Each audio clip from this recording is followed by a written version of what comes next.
This presentation is delivered by the Stanford Center for Professional Development.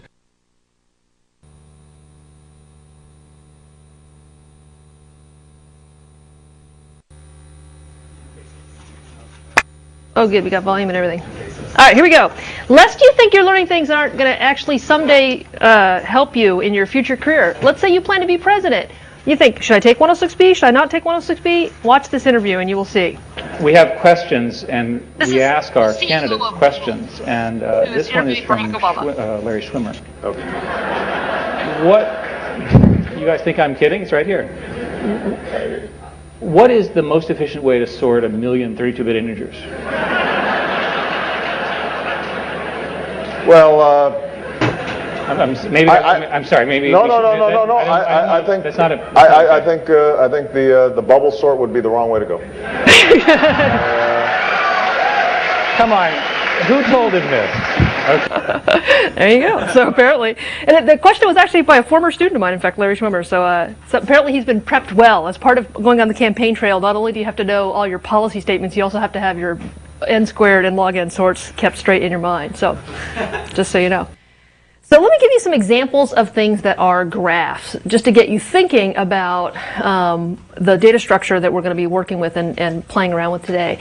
Sometimes you think of graphs as being those like bar graphs, right? You're graphing histograms. This is actually a different kind of graph. The computer scientist form of graph is just a generalized recursive data structure that kind of starts with something that looks a little bit like a tree and extends it to this notion that there are any number of nodes, in this case represented as the cities in this airline route map, and then there are connections between them, sometimes called edges or arcs, that wire up the connections that in the case, for example, of this graph are showing you which cities have connecting flights. You have a direct flight that takes you from Las Vegas to Phoenix, right? One from Phoenix to Oklahoma City. There's not a direct flight from Phoenix to Kansas City, but there's a path by which you could get there by taking a sequence of connecting flights, right? Going from Phoenix to Oklahoma City to Kansas City is one way to get there.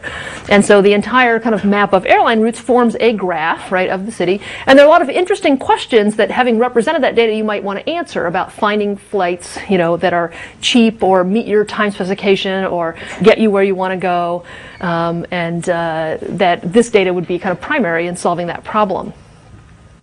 Another one, right, another idea of something that's represented as a graph is something that would support the notion of word ladders, those little puzzles where you're given the word cord and you want to change it into the word worm, and you have these rules that say, well, you can change one letter at a time. And so the connections in the case of the word ladder have to do with words that are one character different from their neighbors, have direct connections or arcs between them. Each of the nodes themselves represents a word, and then paths between that represent word ladders, that if you can go from here through a sequence of steps directly connecting your way, each of those stepping stones is a word in the chain that makes a word ladder. So things you might want to solve there is, what's the shortest word ladder? How many different word ladders, how many different ways can I go from this word to that one, right? Could be answered by searching around in a space like this. Any kind of prerequisite structure, such as the one for the major that might say you need to take this class before you take that class and this class before that class, right, forms a structure that also fits into the name graph. In this case, there's a connection to those arcs, that the prerequisite is such that you take 106A and it leads into 106B, and that connection doesn't really go in the reverse, right? You don't start in 106B and move backwards. Whereas in the case, for example, of the word ladder, all these arcs are what we call undirected. Right, you can traverse, from wood to word and back again, right? They're equally visitable or neighbors in this case. So there may be a situation where we have directed arcs where they really imply a one-way directionality through the paths.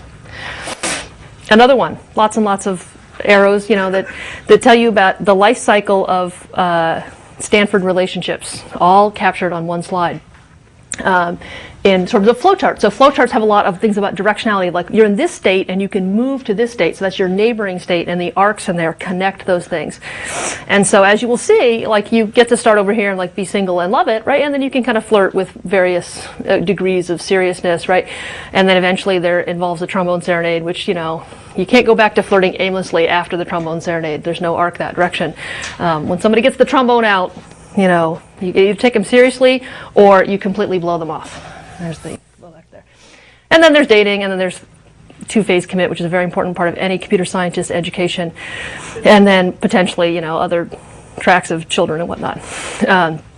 But it does show you kind of places you can go, right? It turns out you actually don't get to go from flirt aimlessly to have baby, so write that down. Not allowed in this graph. And then it turns out some things you've already seen are actually graphs in disguise. I didn't tell you when I gave you the maze problem and its solution, the solving and building of a maze, that in fact what you're working on though is something that is a graph. That a perfect maze, right? So we started with this fully disconnected maze. If you remember how the Aldous-Broder algorithm worked, it's like you have all these nodes that have no connections between them. And then you went bopping around, breaking down walls, which is effectively connecting up the nodes to each other.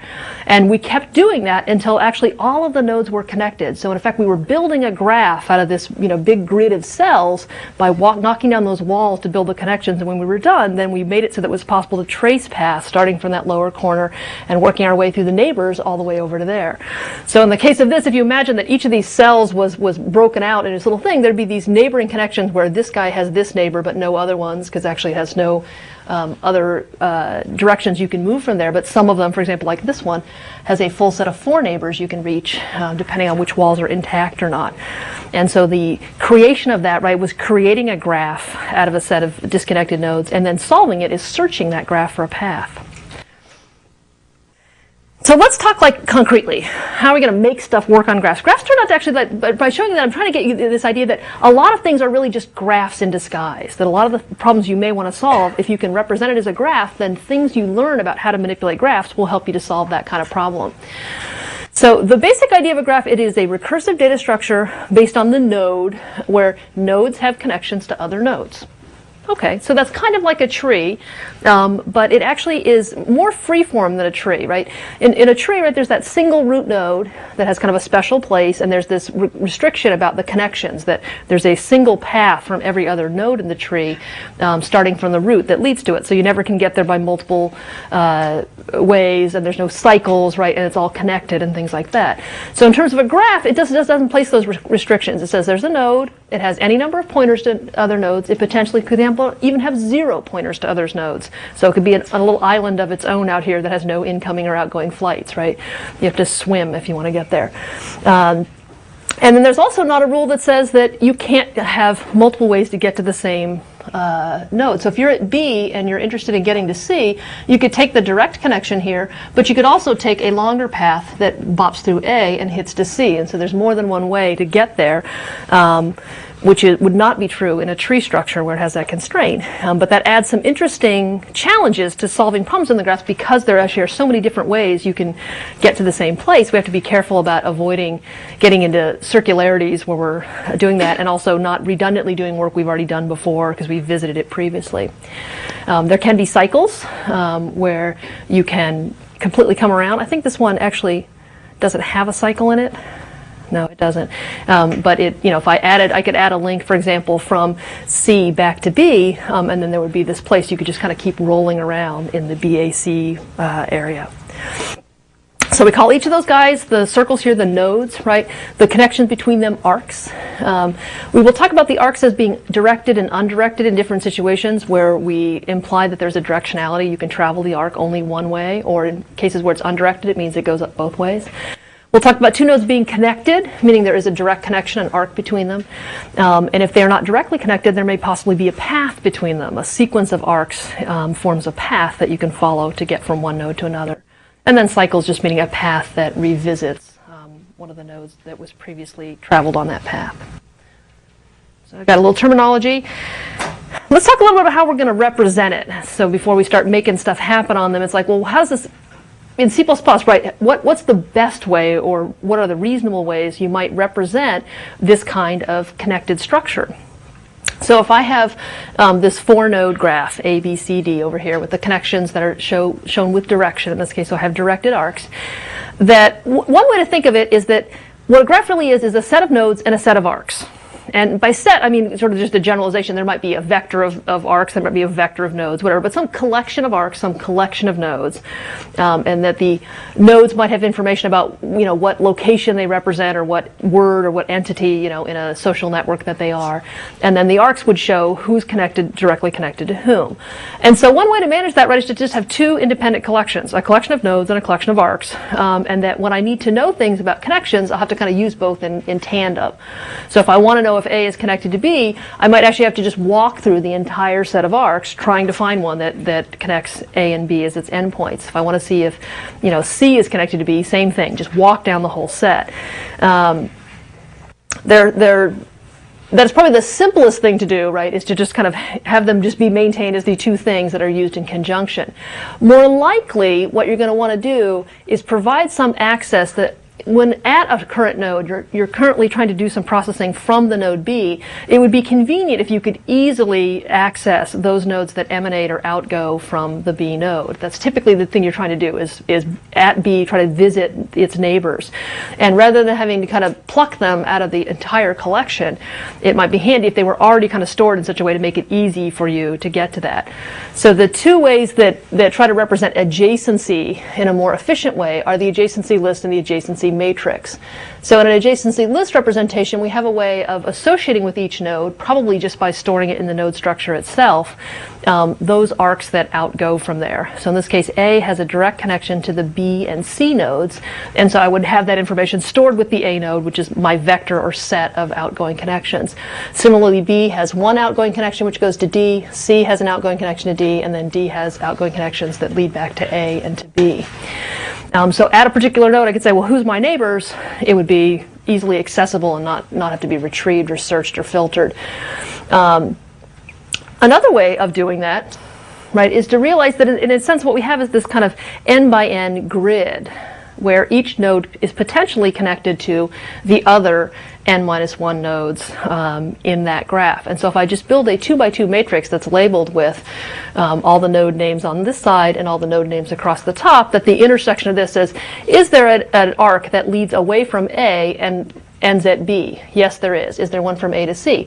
And then the places where there is not an existing connection, a self loop or just a connection that doesn't exist, right? I have an empty slot. So maybe these would be Booleans, true and false or something, or maybe there'd be some more information here about the distance or other associated arc properties for that particular connection. In this case, it's actually very easy then to actually do the really quick search of I'm at A and I want to know if I can get to B. Then it's really just a matter of reaching right into the slot in constant time in that matrix, right, to pull it out. And so this one involves a lot of searching to find things. This one involves maybe perhaps a little bit of searching. If I want to know if A is connected to B, I might have to look through all its outgoing connections, right? This one gives me that direct access. But the trade-offs here has to do with where the space starts building up, right? A full n by n matrix could be very big, right? In some sense, we're allocating space as though there are a full set of connections between all the nodes, every node connected to every other. And in the cases where a lot of those things are false, right, there's a lot of capacity that we have set aside that we're not really tapping into. And so in the case of a graph that we call dense, where there's a lot of connections, it will use a lot of that capacity and might make sense. In a graph that's more sparse, where there's a few connections, so you have thousands of nodes, but maybe only 3 or 4 on average are connected to one, then having allocated 1,000 slots of which to only fill in 3 might become rather space inefficient. You might prefer an adjacency list representation that can get you to the ones you're actually using and versus the other. But in terms of the adjacency matrices, very fast, right? A lot of space thrown at this gives you this immediate O1 access to know who your neighbors are. So we're going to use the adjacency list kind of strategy here for the code we're going to do today, and it's just it's a kind of a good compromise between the two alternatives that we've seen there. So I have a struct node. It has some information for the node. Given that I'm not being very specific about what the graph is, I'm just going to kind of leave that unspecified. It might be that it's the city name, it might be that it's a word, it might be that it's a person in a social network, some information that represents, what this node is as an entity. And then there's going to be a set of arcs, or a set of nodes it's connected to. And so I'm using vector here, I could be using set, I could be using, a raw array or a linked list or any of these things. I need to use some unbounded collection though, because there's no guarantee that there will will be 0 or 1 or 2 the way there is in a linked list or a tree where there's a specified number of outgoing links. There can be any number of them, so I'm just leaving a variable size collection here to do that work for me. The graph itself, so I have this idea of all the nodes in the graph, right, would each get a new node structure and then be wired up to the other nodes that they are connected to.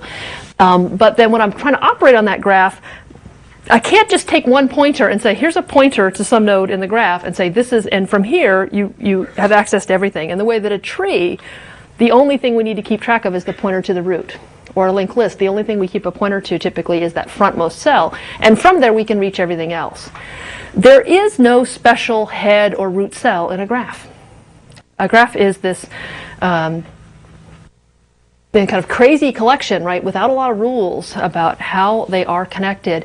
In fact, it's not even guaranteed that they totally are connected. That I can't guarantee that if I had a pointer, for example, to C, right, I may or may not be able to reach all the nodes from there. If I had a pointer to A, right, A can get to C and B and then also down to D. But for example, there could just be an E node over here that was only connected to C or not connected to anything at all for that matter, connected to F in their own little island. That there is no way to identify some special node from which you could reach all the nodes. There isn't a special root node, and you can't even just arbitrarily pick one to be the root, because actually there's no guarantee that it will be connected to all of the others. So it would not give you access to the full entirety of your graph if you just picked one and said, well, anything reachable from here, it might not get you the whole thing. So typically what you need to really operate on is the entire collection of node stars. You'll have a set or a vector that contains all the nodes that are in the graph. And then within that, there's a bunch of other connections, right, that are being made on the graph connectivity that you're also exploring.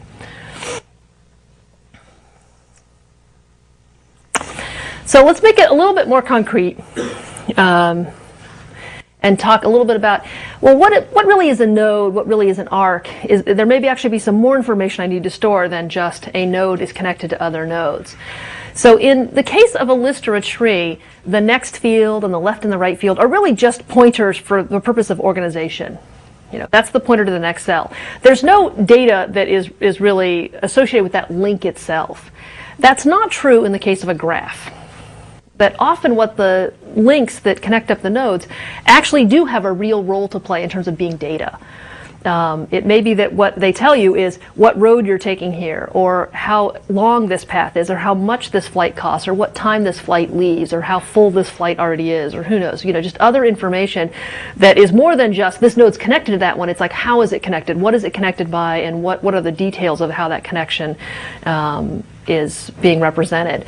So it's likely that what you really want is not just pointers to other nodes, but information about that actual link stored with an arc structure. So typically we're going to have an arc which has information about that arc, how long, how much it costs, you know, what flight number it is. That will have pointers to the start and end node that it is connecting. The node then has a collection of arcs.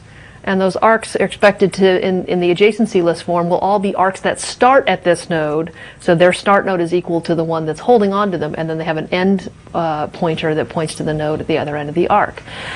Well, this gets us into a little bit of a C++ bind, because I've described these data structures in a way that they both depend on each other. That an arc has pointers to the start and the end node. A node has a collection of arcs, which is probably a vector array set of arc pointers. And so I'm starting to define the structure for arc, and then I want to talk about node in it. And I think, oh, okay, well then I better define node first, because C++ always likes to see things in order. Remember, it always wants to see A and then B if B uses A. And so in terms of how your functions and data structures work, you've always gotten this idea of like, well, go do the one first. Well, if I say, okay, arc's going to need node, I start to write arc, and I say, oh, I need to talk about node. Well, I better put node up here, right? But then when I'm starting to write node, I start talking about arc. And they have a circular reference to each other, right? They both want to depend on the other one before we've gotten around to telling the compiler about it. One of them has to go first, right? What are we going to do? What we need to do is use the C++ forward reference as a little hint to the compiler that we are going to be defining a node T structure in a little bit. We're going to get to it, but first we're going to define the arc T structure that uses that node T, and then we're going to get around to it. So we're going to give it like a little heads up that says, there later will be, you know, in Act 2 of this play, we're going to introduce a character called node T. So you can now start talking about node T in some simple ways based on your agreement to the compiler that you plan on telling it about more about node T later. So the struct node T says there will be a struct called node T. Okay, the compiler says, okay, I'll write that down. You start defining struct argt, and it says, oh, I see you have these pointers to the node T. Okay, well, you told me there'd be a struct like that. I guess that'll work out. And now you told it what struct node T is. It's like, oh, I have pointers, a vector with these pointers to arcs. And then it says, okay, now I see the whole picture. And it all worked out.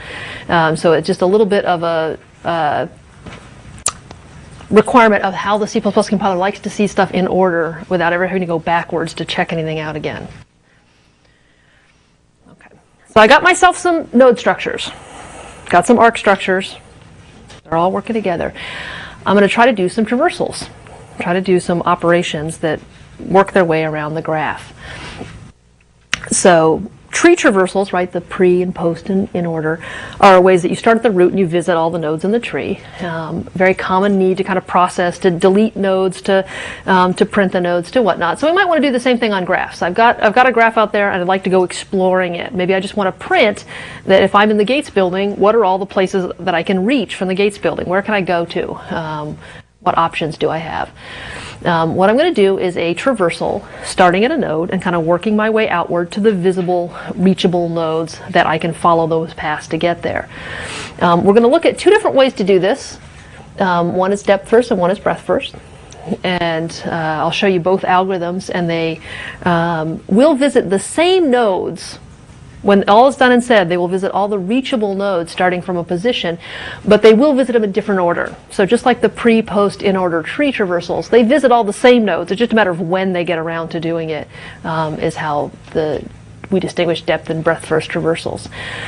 Because we have this graph structure that has this loose connectivity and the possibility of cycles and multiple paths to the same node, we are going to have to be a little bit careful in how we do our work to make sure that we don't end up getting stuck in some infinite loop when we keep going around the ABC cycle in a particular graph.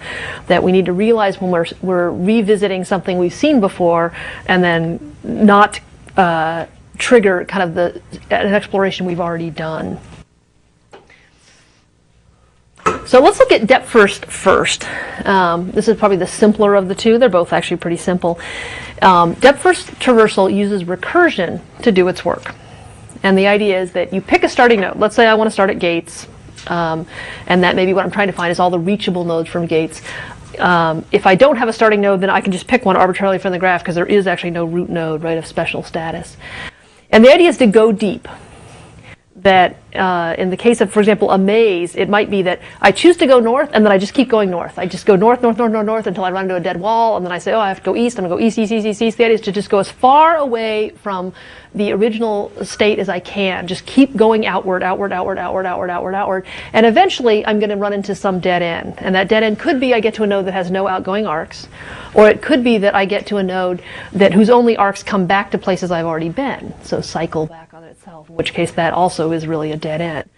So you go deep. You go north and you see as far as you can get.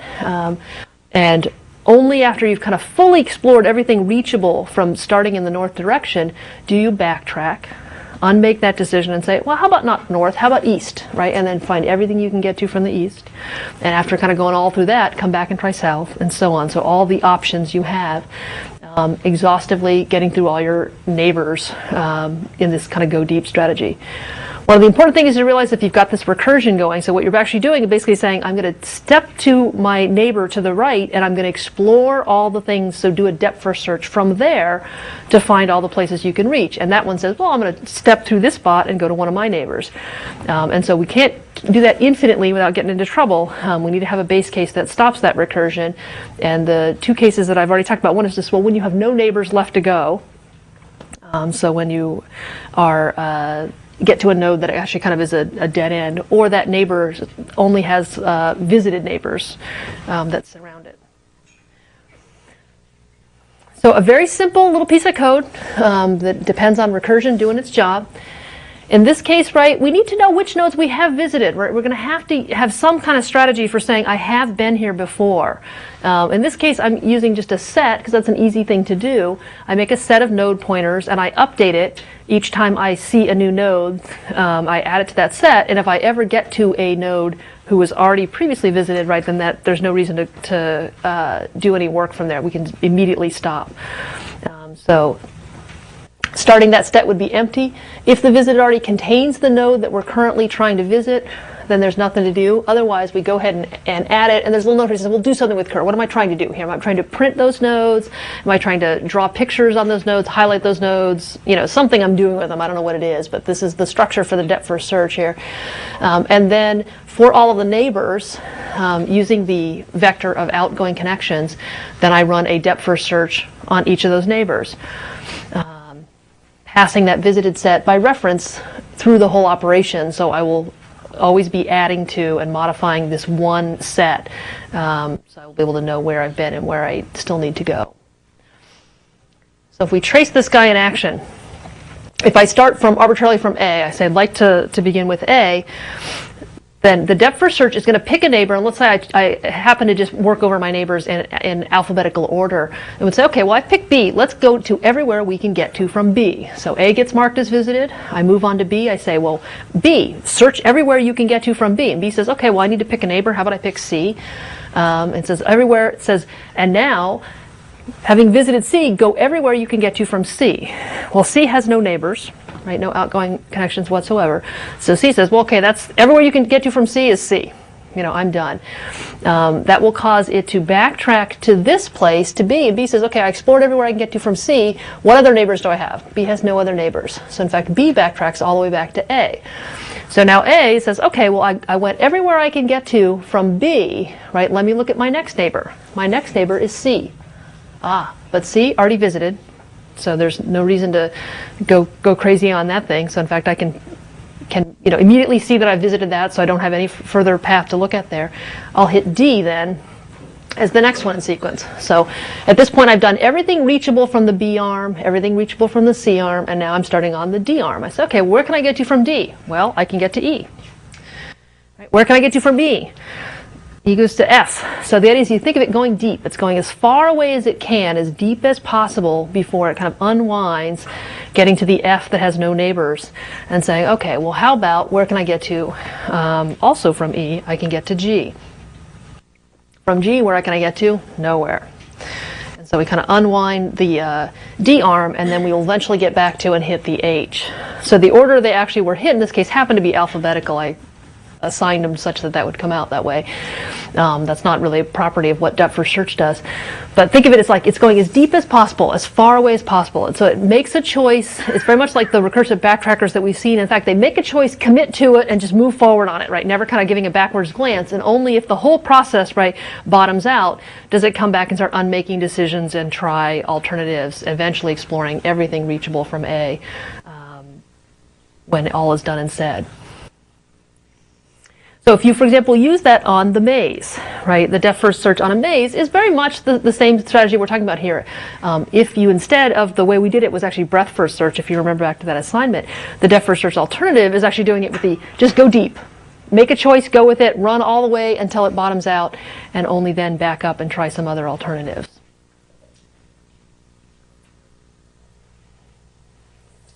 The breadth first traversal. Going to hit the same nodes, but just going to hit them in a different way. If my goal were to actually hit all of them, right, then either of them is going to be a fine strategy. There may be some reason why I'm hoping to stop the search early, and that actually might dictate why I would prefer which ones to look at first. The breadth first traversal is going to explore things in terms of distance, in this case expressed in terms of number of hops away from the starting node. So it's going to look at everything that's 1 hop away, and then go back and look at everything 2 hops away, and then 3 hops away. And so if the goal, for example, was to find a node in a shortest path connection between it, then breadth first search by looking all the ones 1 hop away, if it was a 1 hop path, it'll find it. And if it's a 2 hop path, it'll find it on that next round, and then the 3 hop path. And there might be paths that are 10 and 20 and 100 steps long, but if I find it earlier, I won't go looking at them. It actually might prove to be a more efficient way to get to the shortest solution, as opposed to depth first search, which would go off and try all these deep paths that may not ever end up where I want it to be before it eventually made its way to the short solution I was wanting to find. So the idea is we have the starting node. We're going to visit all the immediate neighbors. So basically a loop over the immediate one.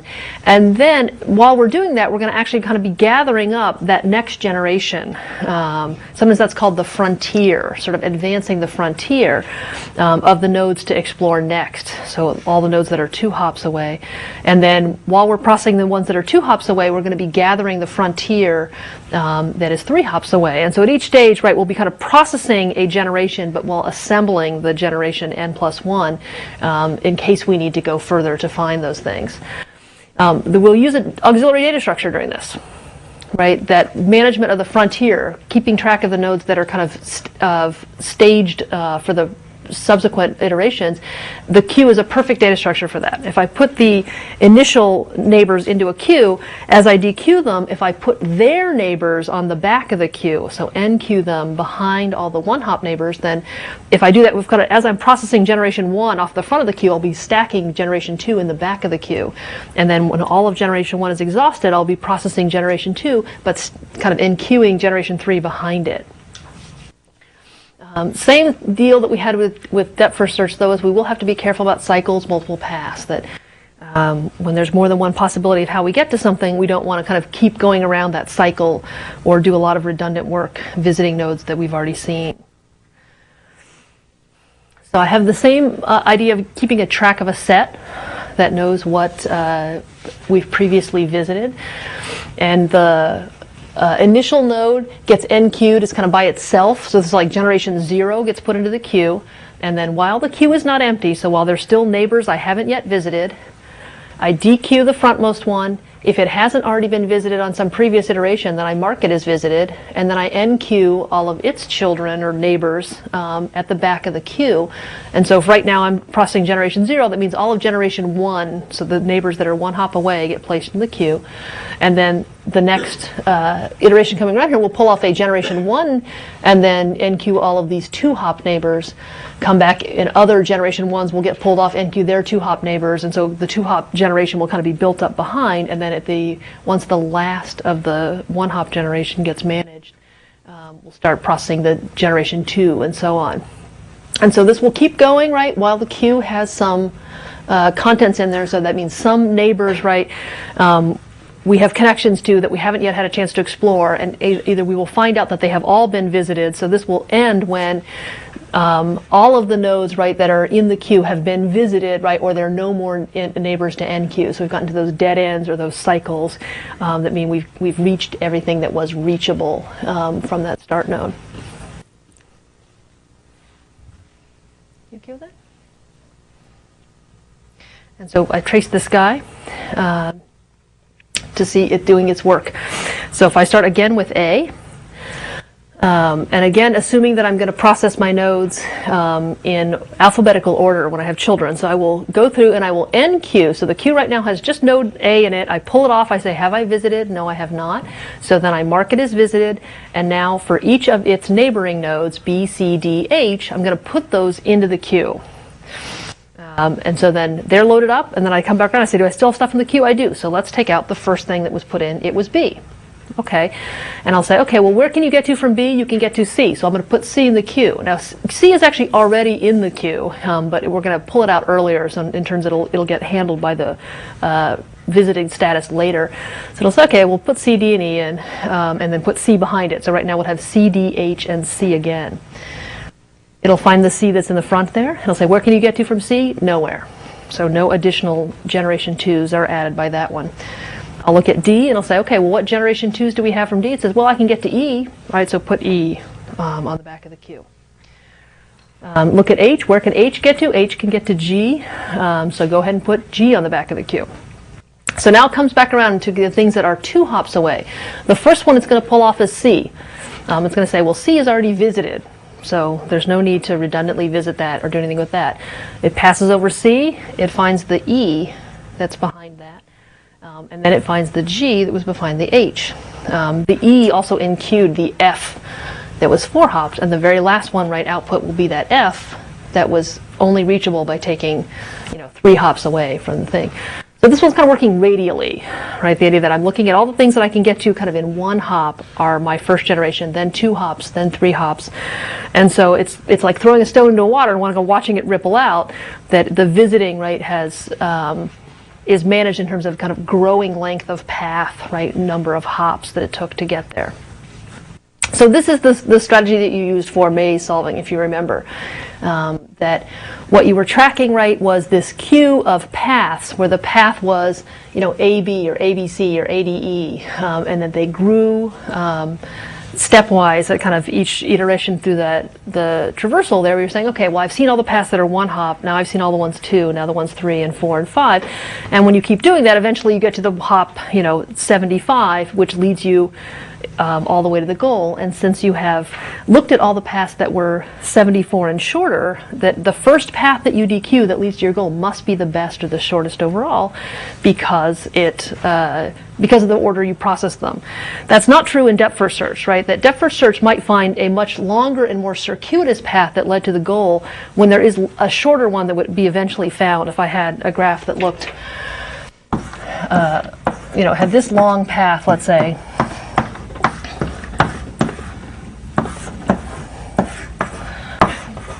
and so this is the goal node, let's say, and this is the start node, that there could be a 2-hop path kind of off to this angle, but if this was the first one explored in the depth first, right, it could eventually kind of work its way all the way around through this 8-hop path and say, okay, well, I found it, right? It would be the first one we found, but there's no guarantee that would be the shortest in depth first search, right? It would just happen to be the one that, based on its arbitrary choice of which neighbors to pursue it happened to get to, that there could be a shorter one that would be found later in the traversal. That's not true, right, in the breadth first search strategy, because it will be looking at this and then these 2 and then these 2 and kind of working its way outward down those edges. So as soon as we get to one that hits the goal, we know we have found the shortest we could have. Question? I was wondering, in that case, you could return, okay, we need 2 jumps to get to the goal, like the shortest way to the goal. How do we remember which path led us there? So probably so if you were really doing that, in terms of depth first search, what you'd probably be tracking is what's the path, probably a stack that said, here's the stack that led to that path. Let me hold on to this, right? And I will compare it to these alternatives. So I'll try out on neighbor 1, get the stack back from that's the best. Try it on neighbor 2, get that stack back, see which one is smaller, right? And use that as the better choice. And so eventually when I tried it out this side, I'd get this stack back that was just 2. And I could say, yeah, that was better than this 10-step path I had over here, so I will prefer that. So just using your standard kind of backtracking with using your return values, incorporating them, deciding which was better. And so in this case, right, the depth first search, right, can't really be pruned very easily, right, because it has to kind of explore the whole thing to know, right, that this short little path right over here happened to be just arbitrarily examined last. Whereas the breadth first search actually does kind of, because it's prioritizing by order of length, if the goal was shortest path, it will find it sooner and be able to stop when it found it rather than look at these longer paths. So it won't end up, if there were hundreds of other paths over here, right, breadth first search won't actually have to ever reach them or explore them. So there are a lot of things that actually end up being graph search in disguise. That's why kind of a graph is a great data structure to kind of get to in 106B, because there are lots of problems that in the end, if you can model them using the same setup of nodes and arcs and traversals, right, that you can answer interesting questions about that data by applying the same graph search techniques.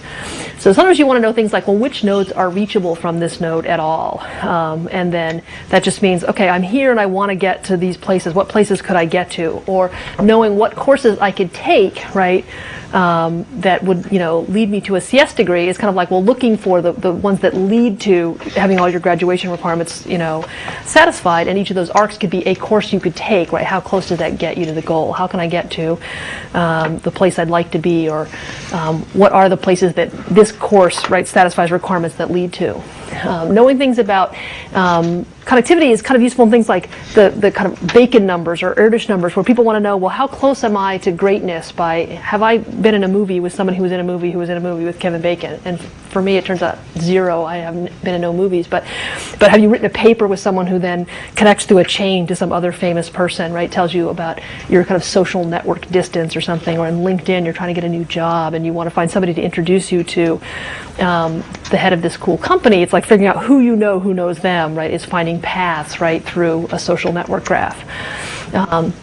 Finding out things like, well, are there paths with cycles? What's the shortest path of the cycle, longest path of the cycle? Often tells you things about redundancies in that structure. That, for example, when you're building a network infrastructure, sometimes you do have cycles in it because you actually want to have multiple ways to get to things in case there's a breakdown. Like if there's a freeway accident, you want to have another way to get around it. But you are interested in maybe trying to keep your costs down, is trying to find out where the right places to put in those redundancies, those cycles that give you the best benefit, right, with the least cost. Trying to find things like a continuous path that visits all the nodes once and exactly once, especially doing so efficiently, picking a short overall path for that. We talked a little bit about that in terms of what's called the traveling salesman problem. You are trying to get from, you have 10 cities to visit on your book tour, you don't want to spend all your lifetime on a plane. What's the path, right, of crisscrossing the that gets you to all 10 of those with the least time painfully spent on an airline? And so those are just graph search problems. You have these nodes, you have these arcs, right? How can you traverse them and visit, right? And come up with a good solution. There's other problems that I think that are kind of neat. Word letters, we used to give out an assignment on word letters. We didn't this time, but I thought it was an interesting problem to think about, right? The idea of how it is you can transform one letter at a time, right, from one word to another, right, is very much a graph problem behind the scenes, right, and that largely a breadth-first traversal is exactly what you're looking for there. How can I transform this with the shortest number of steps is kind of working radially out from the starting word. Your Boggle board turns out really is just a graph. If you think of having this sequence of letters that you're trying to work through,